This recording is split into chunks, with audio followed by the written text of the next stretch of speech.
తెలంగాణ వార్తలు చూస్తే మహిళ చేతికే మంత్రదండం 62% పీఠాల్లో చైర్పర్సన్ మేయర్ స్థానాల్లో అతివలు మొత్తం 116 మున్సిపాలిటీలకి ఎలక్షన్లు జరిగితే చైర్పర్సన్గా చైర్పర్సన్ ఎన్నికలు 105 జరిగితే వాటిలో కాంగ్రెస్ 81, బీజేపీ 1, బీఆర్ఎస్ 18, స్వతంత్రులు 4 గెలిచారట. అయితే కార్పొరేషన్లకు సంబంధించి 7 కార్పొరేషన్కి ఎలక్షన్ జరిగితే Congress 5, BJP 1 Karimnagar, CPI 1 Kothagudem. Right, ఒకే ఒక్కడు బాపు అంటూ తెలంగాణకు సర్వనామం విశేషణం ఆయన కేసీఆర్ గారి పుట్టినరోజు సందర్భంగా ఈ రోజున నమస్తే తెలంగాణ పత్రికలో ప్రముఖంగా కథనాన్ని ఇచ్చింది. 25 ఏళ్లుగా తెలంగాణ రాజకీయాలు కేంద్రం కేసీఆర్ అంటూ కూడా వారు పేర్కొన్నారు. ఈ కూటమి గెలుపు అనుమానాస్పదమే.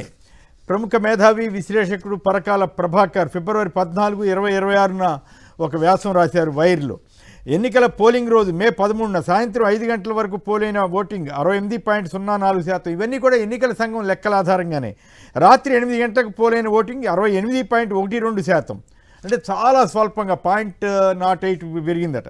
రాత్రి 11:45కు పోలింగ్ మాత్రం రాత్రి 8 నుంచి 11 వరకు 76.50% పెరిగింది.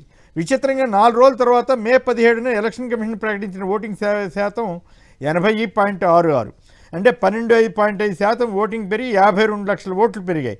ప్రత్యేకించి అర్ధరాత్రి వేళ 11:45 నుంచి 2 గంటల వరకు 17 లక్షల ఓట్లు, దట్టు 3,500 బూతుల్లో పెరిగాయట.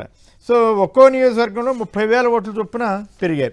కూటమి గెలుపు ప్రశ్నార్థకం అంటూ ఆయన వ్యాసం రాశారు. Is there mischief behind the miracle of 2024 Andhra Pradesh polls అంటూ మొత్తం ఎలక్షన్ కమిషన్ డేటా ఆధారంగానే వారు ప్రశ్నించారు. కానీ ఎలక్షన్ కమిషన్ వీటికి సమాధానం ఇస్తుందా, ఇవ్వదా